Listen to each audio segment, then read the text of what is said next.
Bonjour, dans cette séquence, je vais vous présenter la façon dont les programmes sont exécutés sur la machine. Et donc l'intitulé, c'est compilation et interprétation, qui sont deux façons d'exécuter les programmes. L'ordinateur ne sait exécuter que le langage machine. Et un programme que l'ordinateur sait exécuter, c'est écrit dans un fichier binaire. D'après la presse et les médias, c'est des suites de 0 et de 1, donc c'est à peu près ça. Et c'est la seule chose que l'ordinateur sait exécuter, mais le programmeur ne sait pas écrire des suites de 0 et de 1. Donc lui, il écrit des programmes en utilisant un langage de programmation qui n'est pas le langage machine, et il écrit dans un fichier texte avec des mots, des symboles, des nombres, des choses de ce genre-là. Et donc il faut passer du langage de programmation au langage machine, et ça nécessite une traduction, et la traduction est faite automatiquement au moyen d'un logiciel. Et là, il existe deux techniques. La première, avant de passer aux deux techniques, voici des exemples de choses qu'écrive le programmeur en haut, donc public, class, hello, etc., donc des choses qu'on peut lire.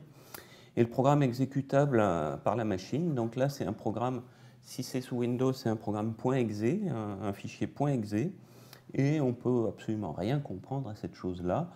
C'est la transcription en caractères de suites de 0 et de 1 qui ont un sens pour l'ordinateur et pas pour le programmeur.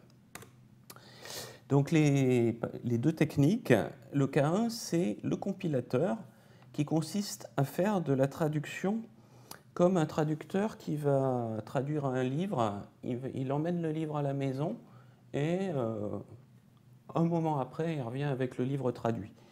Ici, donc, on part du programme Java, écrit par le programmeur, donc ce qu'on appelle le programme source, le programme qui s'appelle .java.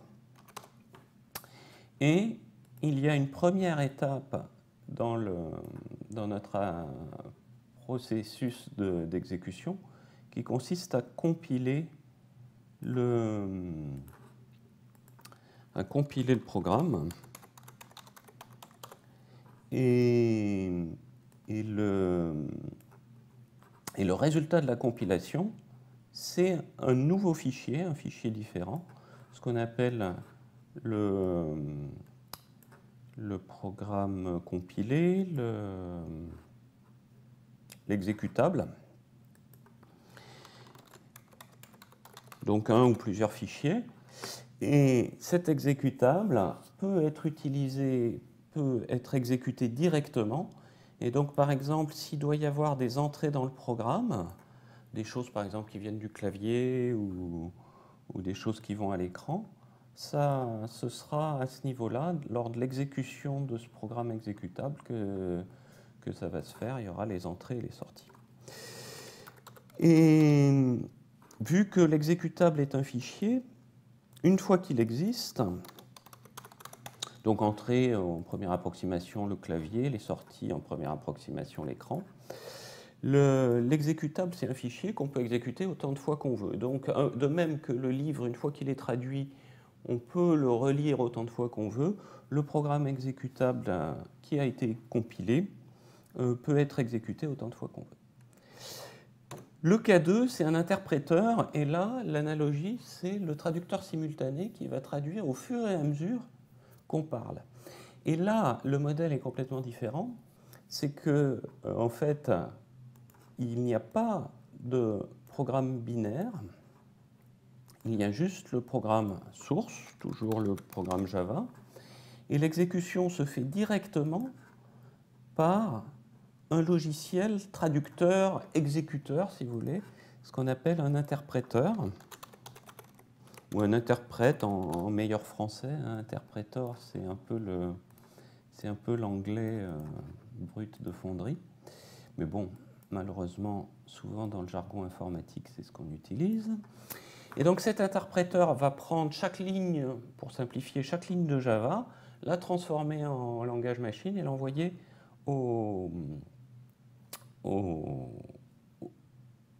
à l'ordinateur pour être exécuté immédiatement. Et donc là, s'il y a des entrées et des sorties à faire, c'est en même temps, au fil de la traduction, puisqu'il va y avoir les entrées et les sorties, et cette traduction sera refaite à chaque exécution du programme. Donc on n'a pas cette phase préalable de compilation, on a à chaque fois, et alors à chaque fois, donc c'est un peu comme, imaginez une bande magnétique avec un traducteur simultané qui vous traduit. À chaque fois que vous passez la bande magnétique, il faut que le traducteur soit là pour faire la traduction. Il y a un troisième cas, c'est quand on enchaîne compilation et interprétation. Et c'est le cas qui nous intéresse parce que c'est ce qui est fait en Java, c'est qu'il y a d'abord une compilation et ensuite une interprétation. Donc là, comme dans un compilateur, il y a création d'un deuxième fichier. Et là, donc, j'ai le compilateur.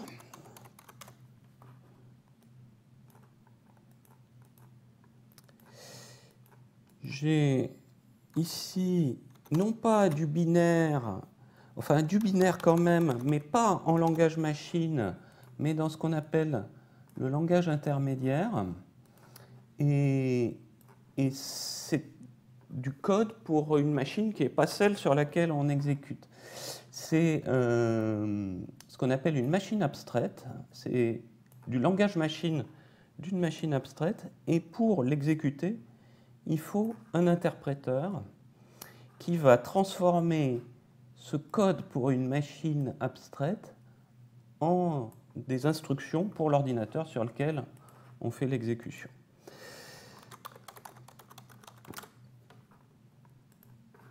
Et évidemment, dans notre interpréteur, comme tout à l'heure, on va avoir les entrées et les sorties.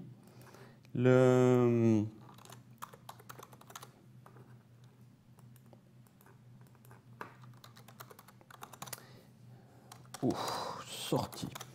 Voilà. Donc, en termes de Java, là, on parle ici de bytecode, de code octet, de code intermédiaire. J'ai mis exécutable, c'est pas du tout ça. Je me suis trompé.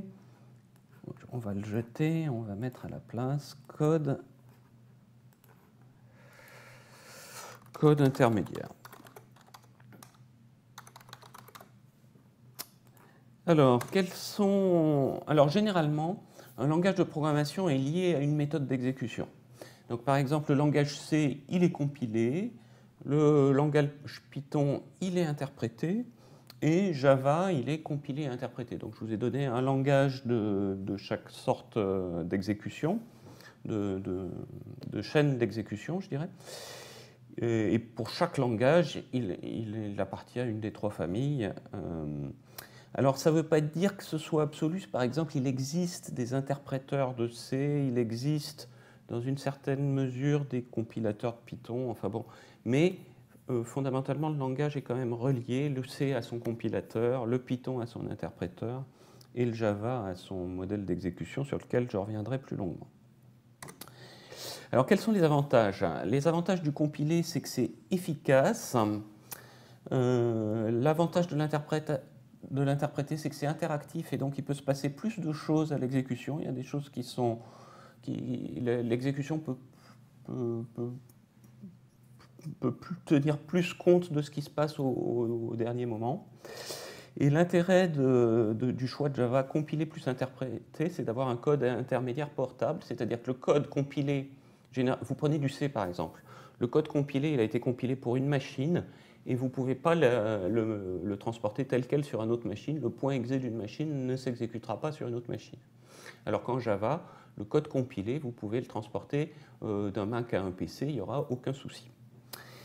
Les défauts, pour le compiler, les défauts, c'est qu'il y a une étape intermédiaire. Pour l'interpréter, le défaut, c'est que comme il n'y a pas d'étape intermédiaire, les erreurs ne sont pas détectées comme ça en amont. Les erreurs sont toujours détectées au cours d'une exécution. Et donc ça, c'est un peu gênant. Par exemple, quand on veut livrer du code à un client, on aime bien être sûr qu'il n'y ait plus d'erreurs dedans. Et la phase de compilation est une façon de trouver beaucoup d'erreurs. Donc c'est une faiblesse de l'interpréter. La faiblesse de compiler et interpréter, c'est qu'on a un peu les défauts des deux systèmes. On cumule un peu les défauts, mais on cumule aussi un peu les avantages. Donc, voilà. Voilà donc pour cette présentation des généralités concernant la traduction d'un langage de programmation en langage machine. Dans une prochaine séquence, on verra comment les choses sont faites plus précisément en Java.